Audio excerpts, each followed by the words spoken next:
In May 2017, following a life of childhood physical and mental abuse and continued throughout my adult life, I embarked on a spiritual journey in an attempt to make positive change and overcome a lifetime of depression and anxiety. My journey began with a course of Reiki and progressed to the Holistic Healing College in London, where I have been working towards achieving my spiritual life coaching certificate.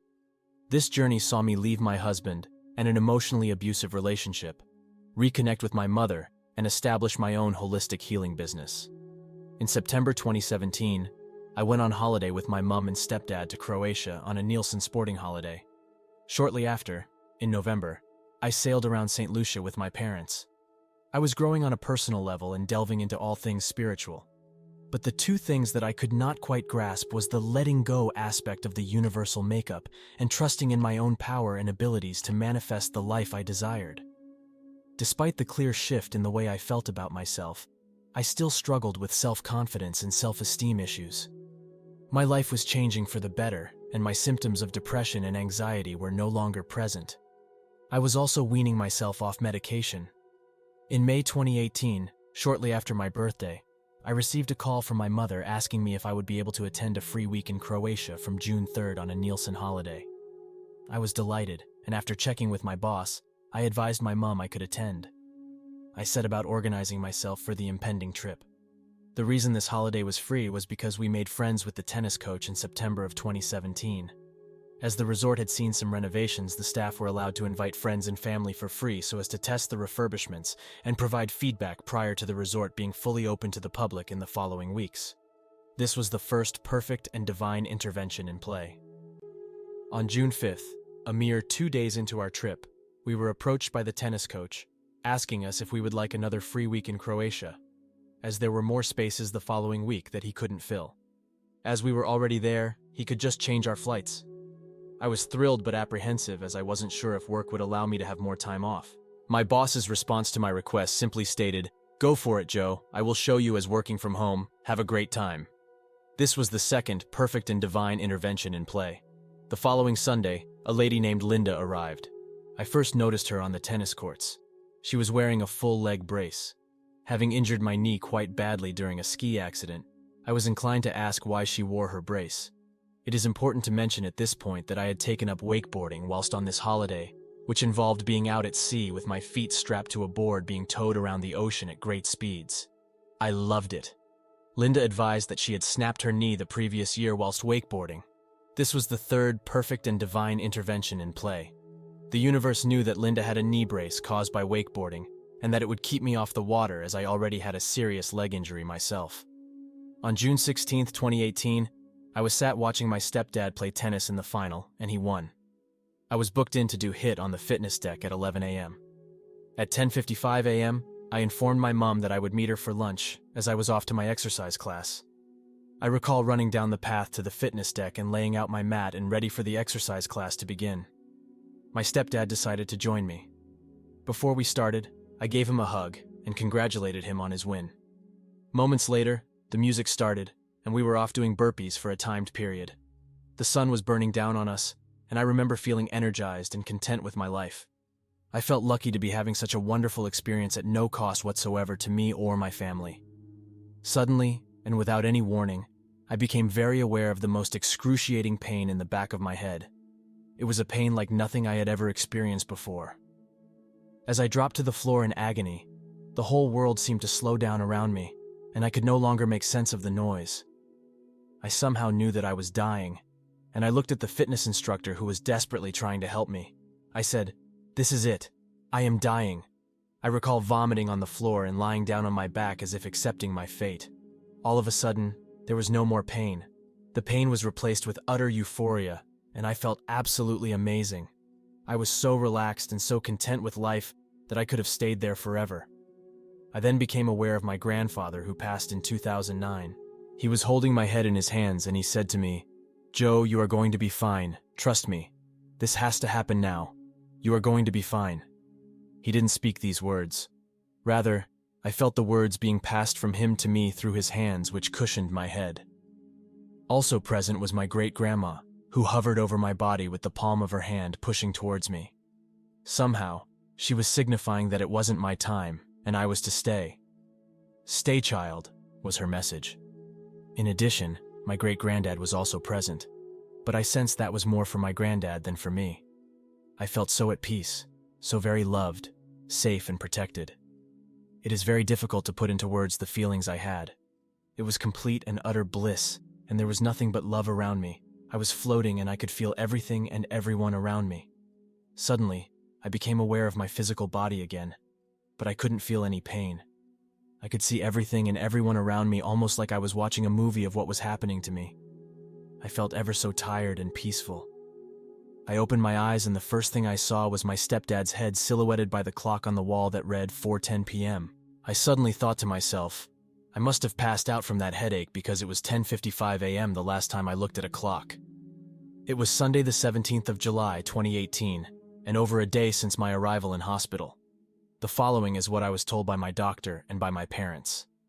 At the time I collapsed on the fitness deck, I was literally gone within 60 seconds. Fortunately for me, there was a paramedic right next to me on the fitness deck.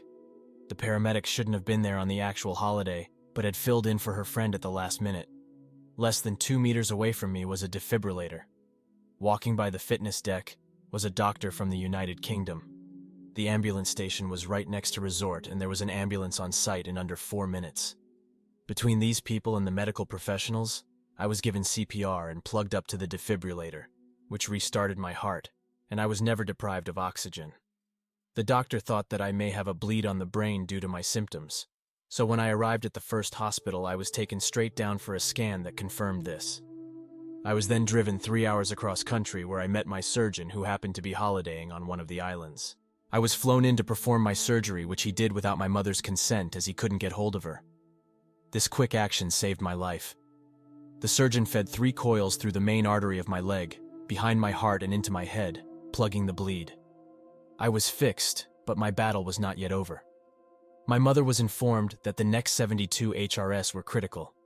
If I had another bleed, there would be nothing they could do. It wasn't yet known the extent of my brain damage. I was in intensive care for 7 days. During this time, I can only describe being between places simultaneously. I was very aware of my granddad's presence, and I felt so very connected to everything that was. I knew without any doubt whatsoever that I was going to be perfectly okay and would be left with no side effects from this experience. This was a feeling I had at my very core. I just knew that I was going to walk out of hospital perfectly okay and continue a normal and happy life. My time in intensive care was very surreal. I was aware on occasion of my mom and stepdad's presence, but I was also more elsewhere than present. It was almost like I had the ability to separate myself from my physical body whilst it recovered from its ordeal. There was also no element of time. It was almost like everything was happening at once. There was no delay between days, hours, or minutes. Everything was just all-encompassing. Finally, on day 8, I was released to a recovery ward, and the doctors had given me the all-clear from intensive care. I was advised that I would continue to need medication as my headaches would be severe whilst my brain recuperate. However, I knew that I would not have any headaches, nor would I need any medication. I was healed, and my brain was fully recovered. Over the next 3 days, I suddenly became very aware of myself and my creative powers. I felt absolutely amazing. I was drawing again, and I felt like I had found a new lease of life. I listened to music, and I just knew that everything was okay. I knew that all I had ever dreamed of was already mine, and that all I had to do was let go and trust. For the first time in my life, I knew exactly how to do that. I also knew that my brain hemorrhage was caused by my negative feelings and thoughts about myself. It was my body's way of freeing my soul and setting me free. It was almost like it was showing me that the only person standing in my way of happiness was me. I felt elevated and joyful. I was so full of love that I just wanted to love everyone and everything around me. I knew with absolute clarity that my life had not been wasted prior to this experience, and it was now up to me to share my story to inspire others. I need to share with the world all my negative experiences and turn them into positive ones for the good of others. On day 10, I walked out of that hospital in Croatia with not a single thing wrong with me. The headaches the doctor spoke of never arrived. I haven't had one single headache of any kind since leaving intensive care. The doctor who looked after me cried when I left. He stated that it was very rare she had a good news story in her practice, but that I was off the scale. On my return to the United Kingdom, I found my doctor to also be in awe of my recovery, as were my friends and family. I know without a shadow of a doubt that I was saved to share my story. I know with absolute clarity that I am here to serve others and bring people back to Source to connect with their true self and embrace their own power. We are amazing, and it's up to me to get this message across. In addition, the universe really does have our back, and divine intervention exists. All you have to do is look at my story. Firstly, I shouldn't have been in Croatia, but I was. I was surrounded by all the people best able to save my life. The universe made sure Linda, who wore the knee brace, would be in Croatia at the same time as me, as the universe knew this would stop me wakeboarding and therefore keep me out of the sea. It is incredible, and I am so lucky to have had this experience. I now know that life is just a reflection of our innermost thoughts and feelings, and we create our own reality. It's now been 3 months since my brain hemorrhage, and a lot has changed for me. It hasn't all been rosy either. I find myself very sensitive to other people's energies these days, which has left me retreating from crowded areas and finding peace and comfort in quiet places and with nature.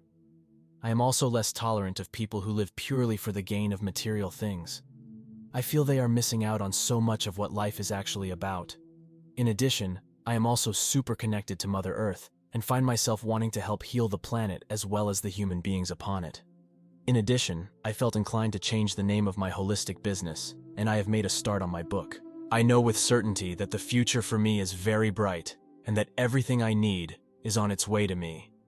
As I serve for the highest good of myself and others, I will be provided for along the way, and I am so excited for the next chapter of my life.